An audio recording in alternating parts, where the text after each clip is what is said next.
वकील जी जागीर आ, वकील जी औताक आ, वकील जे वेहण जो हंध आ। इनखे कंहिंजे पीउ खे बि ताक़त न आहे असांखे चढ़ण खां रोके। वकील रोड ते जी दुकान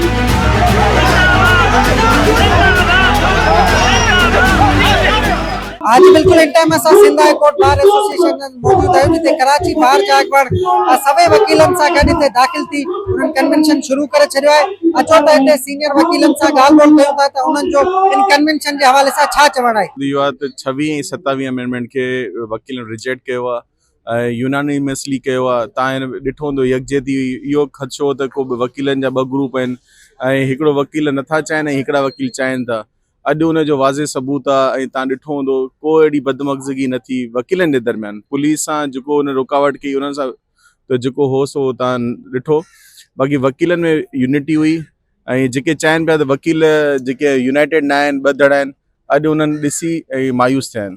अॼु वकीलनि पंहिंजो फ़ैसिलो ॾेई छॾियो आहे ऐं हुकूमत जे धुरियुनि खे बि ख़बर पइजी वई आहे। 27 तरमीम, 26 तरमीम, ये कैनाल जा इशू, ये जेके बि इशूज़ आहिनि उन्हनि खे वकीलनि सीरियसली वरितो आहे ऐं हुकूमत खे सोचणो पवंदो। इहे असां 26 तरमीम जे ख़िलाफ़ बि हुआसीं, 27 तरमीम जे ख़िलाफ़ हुआसीं। असां चऊं था त ही जेको 27 तरमीम आहे, जेकॾहिं मां 2 लफ़्ज़नि में हिनजी तशरीह कयां त ही 27 तरमीम ज़रिए आम माण्हू खां मुंहिंजो आवाज़ खसियो वियो आहे, मुंहिंजी दांह खसी वई आहे। मुंहिंजी जेका अॻे कोई माण्हू वाक़ा कंदो हुयो, को मसइलो थींदो हो, अदालत में ईंदो हो, हाणे तव्हांजी दांह न ॿुधी वेंदी।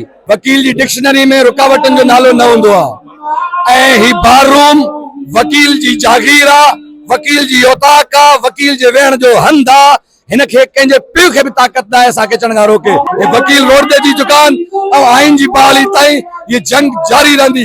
ये तरमीम गर्दी जेका आहे इहा असां कंहिं हवाले सां मंज़ूर न कंदासीं। वकीलनि जे अंदरि अगरि तव्हांजी कैमरा घुमाए तो बार रूम के अंदर वकील सां कुल्हे में हणी बीठो आहे त वकील में धड़ा आहिनि ई कोन। हाँ, चंद माण्हू थी सघनि था, रोज़गार जी भी जरूरत होंदी आहे, एजीशिप जी भी जरूरत होंदी आहे, सरकारी वकील थियण जी भी जरूरत होंदी आहे, मगर ये तमाम गयूर वकील गॾु आहिनि। देखिए, इसका मकसद सिर्फ ये है कि हुकूमत वक्त को ये पैगाम देना कि जो 26वीं और 27वीं तरमीम आइन में की गई है उससे अदलिया पर जो अटैक हुआ है या जो हमारी आवाम कल इफेक्टेड होगी इससे हम उनको अवेयर करें और हम इन 26वीं और 27वीं तरमीम के खिलाफ। आज बिल्कुल सिंध हाई कोर्ट में मौजूद कराची बार जे अॻुवाणनि सां ॻाल्हि ॿोल कई से उन्हनि जो चवणु आहे त कंहिं बि सूरत में 27 तरमीम खे क़बूल न कयो वेंदो। इन 27 तरमीम जे ख़िलाफ़ Sindh high court bar association में जेको कन्वेंशन आहे उहो कोठायो वियो आहे। कैमरामैन शहजाद सलीम सां गॾु इसाक सरकी, WTN न्यूज़ कराची।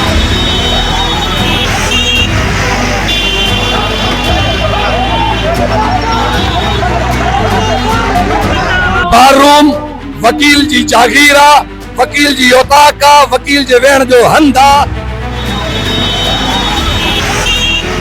इनखे कंहिंजे पीउ खे बि ताक़त न आहे असांखे चढ़ण खां रोके। वकील रोड ते जी दुकान